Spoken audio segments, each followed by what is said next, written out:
ਤੁਹਾਡੀ ਇੱਕ ਅਮਨ ਦੇ ਬਾਰੇ 'ਚ ਬੜੀ ਮਸ਼ਹੂਰ ਗਜ਼ਲ ਹੈ ਤੇ ਅਸੀਂ ਚਾਹਾਂਗੇ ਕਿ ਸਾਡੇ ਵੇਖਣ ਵਾਲਿਆਂ ਨੂੰ ਪੇਸ਼ ਕਰੋ।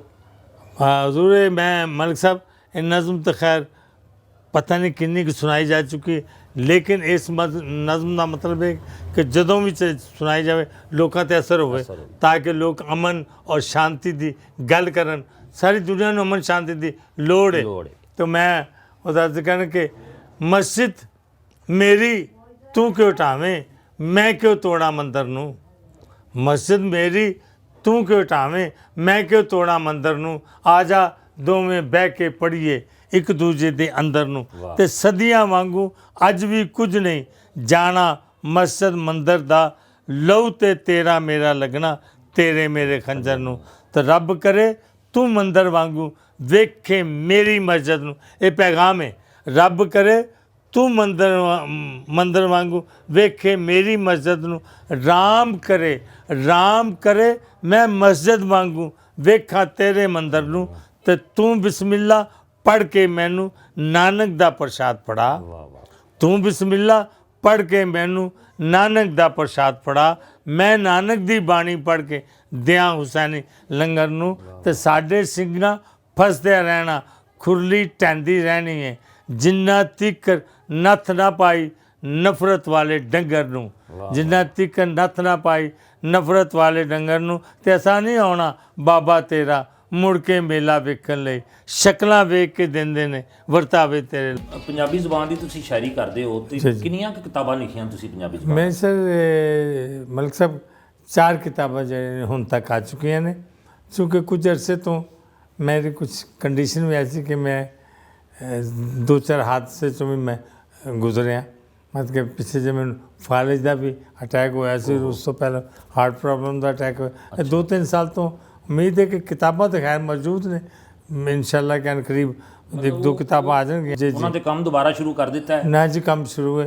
मैं एक और काम भी कर रहे हैं कि वो अल्लाह करे कि वो भी हो जाए लंबा काम है लेकिन शुरू में वो भी कर देता है मैं कि अपनी हयाती के बारे कुछ जो यादां सन उसको कुछ इकट्ठियां करनियां शुरू कीतियां ताकि सज्जनां दा ਜਿਹੜੇ ਕੋਈ ਦੂਸਰੇ ਨੂੰ ਉਹਨਾਂ ਦਾ ਵੀ ਜ਼ਿਕਰ ਆਵੇ ਆਪਣਾ ਵੀ ਜ਼ਿਕਰ ਹੋਵੇ ਕਿ ਜ਼ਿੰਦਗੀ ਦੇ ਵਿੱਚ ਕਿੰਨੀ ਕੁ ਜਦੋਜਹਿਦ ਕੀਤੀ ਹੈ ਔਰ ਕਿੰਨੀ ਕੁ ਹਿੰਮਤ ਕੀਤੀ ਹੈ ਔਰ ਕਿੰਨੀ ਕੁ ਮੁਸ਼ੱਕਤ ਕੀਤੀ ਹੈ ਔਰ ਕਿੱਥੇ ਕਿੱਥੇ ਜ਼ਿੰਦਗੀ ਦੇ ਦਿਨ ਗੁਜ਼ਾਰੇ ਨੇ ਉਹ ਇਨਸ਼ਾਅੱਲਾ ਕਰੀਬ ਉੱਤੇ ਵੀ ਮੈਂ ਕੰਮ ਸ਼ੁਰੂ ਕੀਤਾ ਹੈ। ਬਾਬਾ ਜੀ ਤੁਹਾਡੀ ਜਿਹੜੀ ਕਿਤਾਬ ਹੈ ਇੱਕ ਕੋਈ ਇੰਡੀਆ ਦੀ ਕਿਸੇ ਯੂਨੀਵਰਸਿਟੀ 'ਚ ਵੀ ਪੜ੍ਹਾਈ ਜਾ ਰਹੀ ਹੈ? ਜੀ ਹਾਂ ਮੇਰੀ ਕਿਤਾਬ ਹੈ ਇੱਥੇ ਗੰਗਾ ਯੂਨੀਵਰਸਿਟੀ ਹੈ ਗੰਗਾ ਨਗਰ ਦੇ ਵਿੱਚ ਬੀਕਾਨੇਰ ਦੇ ਲਾਗੇ ਉੱਥੇ ਉਹਨਾਂ ਨੇ ਮੈਨੂੰ BA ਦੇ ਸਿਲੇਬਸ ਦੇ ਵਿੱਚ ਸ਼ਾਮਲ ਕੀਤਾ ਹੈ। ਇਹ ਕੁਝ 6 ਮਹੀਨੇ ਹੋਏ ਨੇ ਔਰ ਬਕਾਇਦਾ ਉਹਨਾਂ ਨੇ ਮੈਨੂੰ ਪੁੱਛ ਕੇ ਤੇ ਫਿਰ ਸਾਬਤ ਕੀਤਾ। ਉਹ ਖੁਸ਼ਕਿਸਮਤੀ ਇਹ ਵੇ ਕਿ ਮੈਂ ਤੇ ਜੇ ਆਪਣੇ ਆਪ ਨੂੰ ਕੋਈ ਏਡਾ ਵੱਡਾ ਨਹੀਂ ਸਮਝਦਾ ਲੇਕਿਨ ਜਿਹੜੇ ਉਹਦੇ 'ਚ ਲੋਕ ਸ਼ਾਮਲ ਨੇ ਉਹ ਬਹੁਤ ਵੱਡੇ ਨੇ।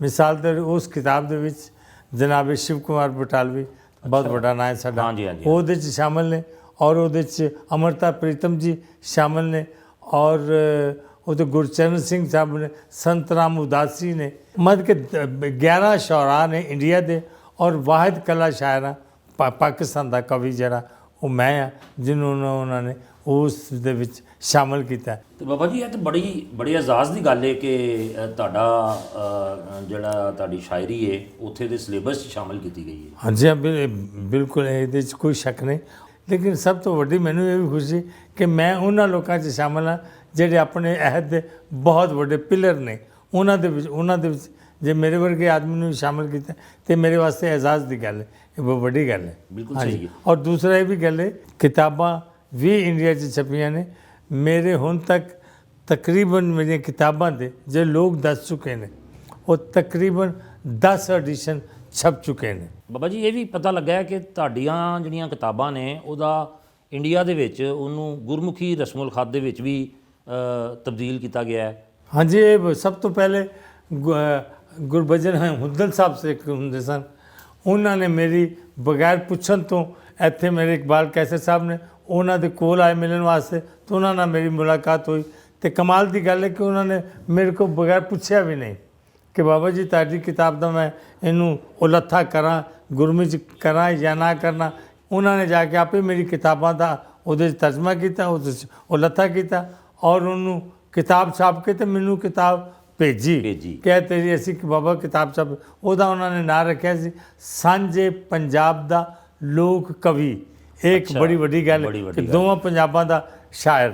ਦੋਨਾਂ ਪੰਜਾਬਾਂ 'ਚ ਹੀ ਕਿਹਾ ਜਾਂਦਾ ਹੈ ਕਿ ਤੁਸੀਂ ਅਵਾਮੀ ਸ਼ਾਇਰ ਹੋ, ਤੁਹਾਡਾ ਹੱਥ ਜਿਹੜਾ ਹੈ ਉਹ ਆਵਾਮ ਦੀ ਨਬਜ਼ ਤੇ ਹੁੰਦਾ ਹੈ। ਬਿਲਕੁਲ ਜੀ, ਮੈਂ ਤੇ ਜਦੋਂ ਦਾ ਵੀ ਮੈਨੂੰ ਕੁਦਰਤ ਨੇ ਕਲਮ ਦਿੱਤਾ ਹੈ, ਮੈਂ ਤੇ ਆਪਣੀ ਆਵਾਮ ਤੋਂ ਬਾਹਰ ਨਹੀਂ ਜਾ ਸਕਦਾ, ਕਿਉਂਕਿ ਮੈਂ ਜਿਸ ਤਬਕੇ ਨਾਲ ਖੁਦ ਤਾਲੁਕ ਰੱਖਣਾ, ਮੈਂ ਕੋਈ ਸਰਮਾਇਆਦਾਰ ਨਹੀਂ, ਤੇ ਮੈਨੂੰ ਉਹਨਾਂ ਦੇ ਦੁੱਖ ਦਰਦ ਔਰ ਉਹਨਾਂ ਦੀ ਪ੍ਰੋਬਲਮ ਦਾ ਪਤਾ ਹੈਗਾ, ਮੈਂ ਵੀ ਆਪਣੀ ਅੱਖੀ ਵੇਖੀਆਂ ਨੇ। ਇਸ ਵਾਸਤੇ ਜਦੋਂ ਮੈਂ ਇਸ ਮੈਦਾਨ 'ਚ ਆਇਆ, ਸ਼ਾਇਰੀ ਦੇ ਮੈਦਾਨ 'ਚ, ਮੇਰਾ ਇਤਫਾਕ ਨਾਲ ਹੀ ਉਸੇ ਪਾਸੇ ਹੀ ਧਿਆਨ ਟੁਰ ਗਿਆ। ਉਹਦੇ ਬਾਰੇ ਵੀ ਦਾ ਉਹ ਸ਼ੇਰ ਦੋ ਸੁਣਾ ਦੇਣਾ ਕਿ ਮਿੱਟੀ ਪਾਣੀ ਇਨਸਾਨੀਅਤ ਦਾ ਫਰਕ, ਮਿੱਟੀ ਪਾਣੀ ਸੱਚਾ ਇੱਕੋ, ਪੱਕੀਆਂ ਵੀ ਇੱਕ ਪੱਠੇ, ਇਹ ਕਿਉਂ ਨਾਲੀ ਵਿਚਨੇ ਲੱਗੀਆਂ, ਉਹ ਕਿਉਂ ਮਹਿਲ ਦੇ ਮੱਥੇ। ਵਾਹ ਵਾਹ। ਤੇ ਮਾੜੇ ਨੂੰ ਵੱਖ ਬੰਨਣ ਨਾਲੋਂ ਤਗੜੇ ਦੇ ਸਿੰਘ ਬਣੋ।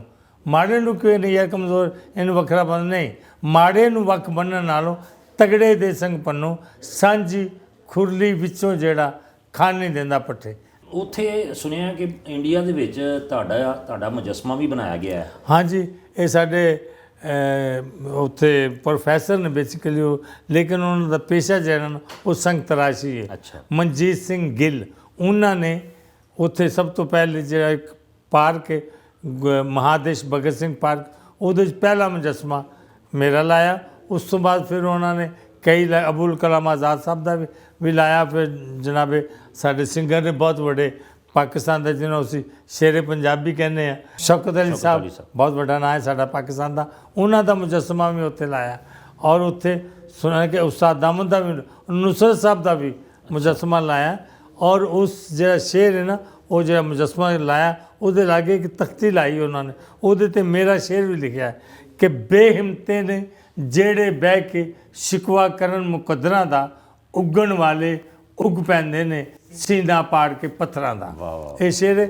ਔਰ ਉੱਥੇ ਇਹ ਵੀ ਗੱਲ ਕਿ ਉਹ ਅਕਸਰ ਮੈਨੂੰ ਤਸਵੀਰਾਂ ਘੱਲਦੇ ਰਹਿੰਦੇ ਨੇ, ਔਰ ਉੱਥੇ ਸਟੂਡੈਂਟ ਆਉਂਦੇ ਨੇ, ਔਰ ਸਟੂਡੈਂਟ ਉਹ ਜਿਹੜਾ ਮੇਰਾ ਬੁੱਤ ਬਣਾ ਕੇ ਉਹਨਾਂ ਨੇ ਲਾਇਆ, ਉਹ ਆਣ ਕੇ ਉਹਨਾਂ ਦੇ ਨਾਲ ਤਸਵੀਰ ਉਤਰਵਾਉਂਦੇ ਨੇ, ਔਰ ਉਹ ਬੱਚੇ ਤੇ ਉਹ ਮੈਨੂੰ ਤਸਵੀਰ ਭੇਜਦੇ ਨੇ। ਬਾਬਾ ਜੀ, ਕਦੀ ਇਤਫਾਕ ਨਹੀਂ ਹੋਇਆ, ਤੁਸੀਂ ਇੰਡੀਆ ਜਾਂਦੇ ਤੇ ਹੈ ਉਹ, ਨਹੀਂ, ਤੇ ਕਦੀ ਇਤਫਾਕ ਨਹੀਂ ਹੋਇਆ ਮੁਜੱਸਮਾ ਵੇਖਣ ਦਾ? ਨਹੀਂ, ਉਹ ਨਹੀਂ, ਪਹਿਲੇ ਗਏ ਸਨ, ਉਦੋਂ ਅਸੀਂ ਸਾਰੇ ਹੀ ਸਾਡੇ ਲੋਕ ਗਏ ਸਨ, ਦੋ ਦਫਾ ਗਏ, ਲੇਕਿਨ ਇੱਕ ਦਫਾ ਮੈਂ 95 'ਚ ਵੀ ਗਿਆ ਸਾਂ, ਔਰ ਇੱਕ ਦਫਾ ਮੈਨੂੰ ਜਲੰਧਰ ਵੀ ਸੱਦਿਆ ਗਿਆ ਸੀ, ਉਦੋਂ ਮੈਨੂੰ ਉਹਨਾਂ ਨੇ, ਲੇਕਿਨ ਉਦੋਂ ਮੁਜੱਸਮਾ ਨਹੀਂ ਸੀ ਲੱਗਾ। ਇਹ ਮੁਜੱਸਮਾ ਬਾਅਦ 'ਚ ਲੱਗਾ। 2007 'ਚ ਮੈਂ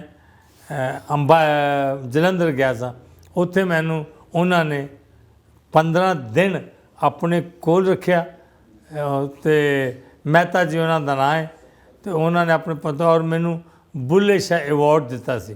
ਔਰ ਵਾਹਿਦ ਇੱਕ ਪਾਕਿਸਤਾਨ ਦੇ ਵਿੱਚ ਨਮਾਣਾ ਸ਼ਾਇਰ ਆ ਜਿਹਦੇ ਕੋਲ ਬਾਬਾ ਬੁੱਲੇ ਸ਼ਾਹ ਐਵਾਰਡ ਵੀ ਹੈ। ਪਾਕਿਸਤਾਨ ਦੇ ਵਿੱਚ ਪੰਜਾਬੀ ਡਿਪਾਰਟਮੈਂਟ ਵੀ ਹੁਣ ਬਣ ਚੁੱਕਿਆ ਹੈ, ਪੰਜਾਬ ਦੇ ਹਵਾਲੇ ਨਾਲ ਸੈਂਟਰ ਵੀ ਦੂਸਰੇ ਬਣ ਗਏ ਨੇ, ਤੇ ਇੱਥੇ ਤੁਹਾਡੀ ਸ਼ਾਇਰੀ ਨੂੰ ਨਿਸਾਬ 'ਚ ਸ਼ਾਮਲ ਨਹੀਂ ਕੀਤਾ ਜਾ ਰਿਹਾ? ਨਹੀਂ ਜੀ, ਉਹ ਪਾਕਿਸਤਾਨ ਦੇ ਵਿੱਚ ਬਰਦਾਸ਼ਤ ਕਰ ਲੈਣੀ ਤਾਂ ਬੜੀ ਗੱਲ ਹੈ, ਸ਼ਾਮਲ ਕਰਨਾ ਤਾਂ ਬਹੁਤ ਦੂਰ ਦੀ ਗੱਲ ਹੈ।